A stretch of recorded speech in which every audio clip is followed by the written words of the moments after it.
Well, today is International Cat Day, a full 24 hours of recognition and love of one of humanity's oldest and most beloved pets. To celebrate throughout the morning, we are going to highlight some wonderful cats available for adoption from the Toronto Humane Society. Let's welcome back Tegan Buckingham from the Humane Society. And you got a lovely pair here. Yes. You've got the peaceful one. Apparently. I've got Precious the hunter here, Yeah. who's ready to go at a moment's notice and has her claws firmly planted in my thigh right Yes. she seems to like your thigh quite much. Nice kitty. Nice kitty. So these two are 11 and 10 years old. They are a bonded pair and are looking for a home together. So they are a little bit more difficult to find a home for because they are older and they go home together. So you're not only taking on one cat, but you're taking on two. Mary here, as you can kind of tell, she's a little overweight and is on a special... Portly is what we like to say. She's on a special diet to help her lose some weight because she actually has arthritis as well. Aww. So the extra weight is causing some pain for her on her joints and everything like that. So we are really trying to get her down to a more normal weight before and when she's they in go the up for home. adoption. Yeah. Now, and the thing is, though, we were talking about the older cats. My sister and brother-in-law had a cat, and they thought it was 21 or 22 when it finally had to be put down. They can live a long time. They can. I hear several stories from past adopters. You know, their cat lived to 22, their cat lived to 23. It's fantastic to hear that they do make it that long. So if you're thinking about it, you should be bracing yourself for that. So you think 11-year-old cats, oh, a couple of years, 4 years? No. Could be 10. Yeah. Could be 10 years old. Or another 10. If you're thinking about a cat, how do you match up with one?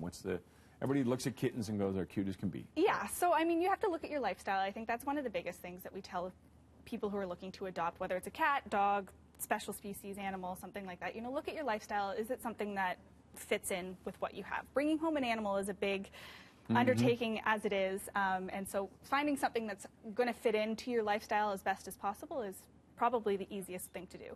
Then you want to look at finances, making sure that, you know, if the animal needs to take a trip to the vet, that you're going to be able to afford that and all of the medical care that comes along with that kind of thing. And when you're thinking, what are some of the things you should do to prep your home if you are going to adopt? With cats, you know, make sure you have she's making a run for it. Make sure you have the litter box.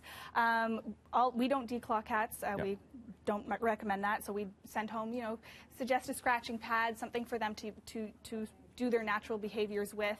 And then you can also get things that you can put on their claws to help protect furniture and things that they might like little kitten mittens? They're called soft paws, and they look like they have painted nails. And they actually stay on? They stay on. They get glued on, and then you'll replace them as the nail grows. But yeah. Oh, really? And it just takes the edge off them, so to speak. Yes. Now, are the cats good to be adopted? I mean, these two are being adopted together. Are they? Because you always think of cats as the solitary hunter kind of thing, but do they get along if they're with another cat? It depends on the cat. It's like other people. Some do better with other cats. Some do better by themselves. I know you're my really master. Depends. Don't kill me. Yeah. So it does. And what about if you're bringing it home to a dog? How do you do that?